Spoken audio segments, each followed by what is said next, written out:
We are in Guadalajara, Cuba, and have just finished the Global Leadership Seminar Conference for the pastors of the Northern District of Cuba.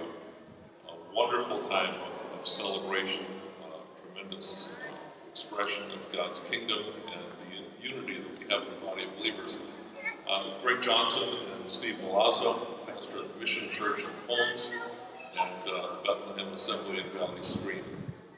For participants, Greg kind of coordinated the whole of the conference. Wanted to be able to just give you a report on what is happening in Cuba in the Assemblies of God. Greg, what do you think about what the Lord did this week? Well, I think it was a very successful conference. Like you said, we had about 1,100 pastors, which really included ministry couples. So we had 1,100 husbands and wives, pastors, and missionary couples who were basically starting churches in their homes. And it was an incredibly successful event. The hunger that has been demonstrated by the leaders here in Cuba is phenomenal. There's a revival right now in Cuba. And people are coming to the Lord. Churches are being planted in record number. And we were just blessed to just add a little spark to the incredible flame that's burning right now in Cuba. Steve, what impacted you most this week at the conference? The passion that people have for learning the Word of God. They don't have much, they don't have any material.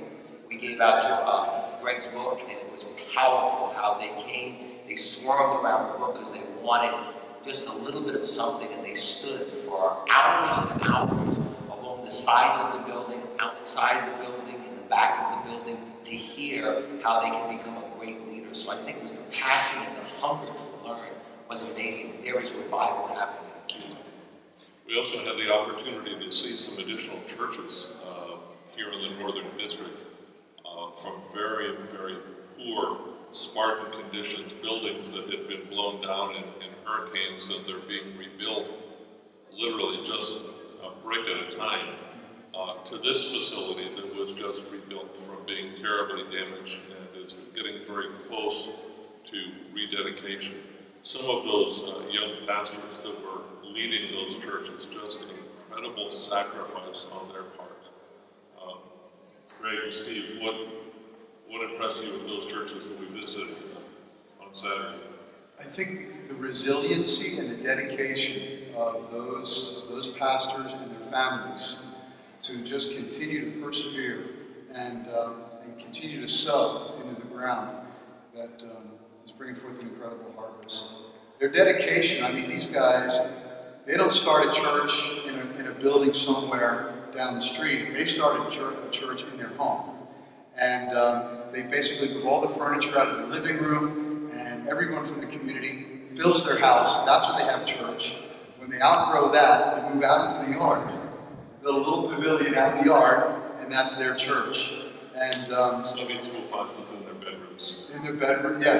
The bedrooms are converted into Sunday school classes. The kitchens are used to prepare food for all the people in the church on Sunday afternoons. The incredible dedication, the devotion, the love that the pastors have for their people is amazing. Just think about how the Spirit of God is sweeping all over Cuba, that for 48 years they had 40 churches, but in the last 30 years they have 2,000 churches, and they are raising up young men, young women to go everywhere around Cuba, and I love the fact that they are so sacrificial. It really touched my heart, and as a pastor who loves to commit finances, resources, and teams of people to a project, I can tell you that, wow, this is a great harvest and opportunity for the church in America to partner with our brothers and sisters in Cuba to see God do a great work all over Cuba. And I believe they're going to send missionaries from Cuba to other parts of the world when the door opens. We trust that you enjoyed this little time with us. It's not 30 or 40 below like it is in New York, and it's not deep in snow. It was about 93 degrees today, so we sacrificed being here, but we definitely love the Cuban people. I told them in church yesterday morning at Superintendent Sowell's church, yo soy cubano, en mi corazón. I'm a Cuban in my heart. I love this nation, I love the